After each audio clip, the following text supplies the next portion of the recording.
ये है 21वीं सदी की सबसे कीमती चीज, इतनी कीमती कि पैसा, सोना, तेल ये सब इसके आगे कुछ भी नहीं। और इस चीज को हासिल करने के लिए सारी दुनिया की सुपर पावर कंट्रीज इस वक्त एक रेस में लगे हुए हैं।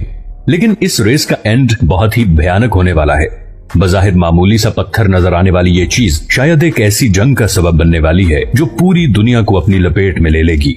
ऐसी जंग जिसके बारे में एक्सपर्ट्स और एस्ट्रोलॉजिस्ट वार्न करते आ रहे हैं, यानी वर्ल्ड वॉर 3। इस जंग अजीम की सबसे बड़ी वजह शायद ये चीज होगी। आखिर क्या है ये चीज जिसको हासिल करने के लिए सारी दुनिया के मुल्क एक दूसरे से लड़ पड़ेंगे? क्या आप जानते हैं कि वो क्या चीज है जिससे हमारे सारे टेक्नोलॉजी गैजेट्स जैसे कि मोबाइल फोन्स, कंप्यूटर्स, टीवी, जंगी हथियार और बिजली से चलने वाली गाड़ियों की बैटरीज चलती हैं? वो है जमीन में पाई जाने वाली एक धात जिसे कहते हैं लिथियम। लिथियम को इस वक्त पूरी दुनिया में व्हाइट गोल्ड कहा जा रहा है और इसकी वजह यह है कि फ्यूचर AI यानी आर्टिफिशियल इंटेलिजेंस और इलेक्ट्रिक व्हीकल्स यानी बिजली से चलने वाली गाड़ियों और ट्रांसपोर्ट का है। और इन दोनों चीजों में यूज होने वाला सबसे बड़ा रॉ मटेरियल लिथियम ही है। अगर हम अमेरिका की बात करें तो इलेक्ट्रिक गाड़ियों की सेल हर साल 40% बढ़ रही है और प्रेसिडेंट बाइडेन ने हाल ही में ये टारगेट दिया है कि 2030 में जितनी भी गाड़ियां अमेरिका में बेची जाएंगी उनमें से 50% इलेक्ट्रिक कार्स होंगी। जैसे जैसे इलेक्ट्रॉनिक्स पर दुनिया का इन्हिसार बढ़ता जा रहा है वैसे वैसे रिचार्जेबल बैटरीज की डिमांड बढ़ती जा रही है और इसके नतीजे में सारे बड़े कंट्रीज के दरमियान लिथियम के रिजर्व्स तलाश करने की दौड़ भी बढ़ती जा रही है। अब यहाँ ये सवाल पैदा होता है कि इस बढ़ती हुई लिथियम डिमांड की वजह से एक वर्ल्ड वॉर कैसे छिड़ सकती है?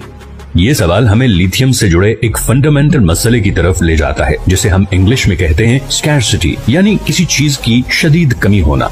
हकीकत में लिथियम कोई बहुत रेयर या नायाब धात नहीं है और जमीन में कई जगह पे पाया जाता है, लेकिन असल मसला इसको जमीन से निकालना है जो कि इंतहाई मुश्किल और महंगा काम है।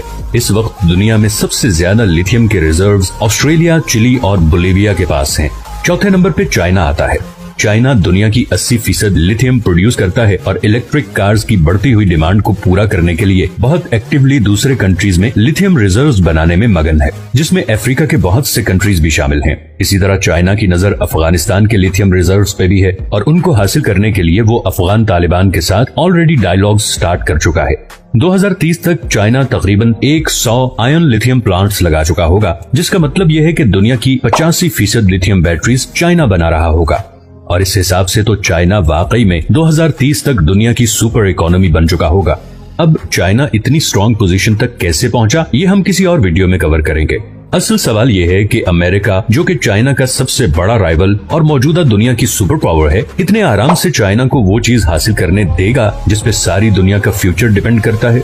इस सवाल के जवाब के लिए हमें जाना पड़ेगा 2001 में। आप में से अक्सर लोगों का ख्याल होगा कि अमेरिका का अफगानिस्तान पे हमले का मकसद शायद तालिबान को खत्म करना था। कुछ लोगों का ये भी ख्याल है कि असल वजह ओपियम हासिल करना था। लेकिन 2010 में अमेरिकन स्टेट डिपार्टमेंट की पब्लिश होने वाली रिपोर्ट कुछ और ही कहती है।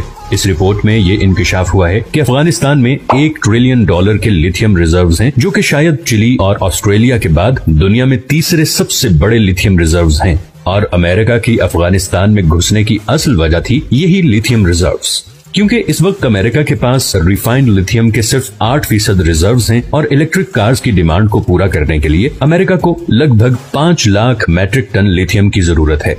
और दूसरी ही तरफ अमेरिका के अफगानिस्तान से जाने के बाद चाइना ऑलरेडी अफगानिस्तान पे नजरें गाड़े बैठा है। इसीलिए चाइना अफगान तालिबान से बातचीत कर रहा है और अफगानिस्तान के लिए बड़े बड़े पैकेजेस अनाउंस कर रहा है, क्योंकि उसकी नजर उस व्हाइट गोल्ड पे है जो फ्यूचर में दुनिया की तकदीर बदलने और उसे एक सुपर पावर बनाने वाला है। इसीलिए बहुत से एक्सपर्ट्स के मुताबिक अफगानिस्तान से अमेरिका का निकल जाना शायद ऐसा ही है जैसे अमेरिका ने खुद अपने हाथ से फ्यूचर की सुपर पावर सीट चाइना को दे दी हो।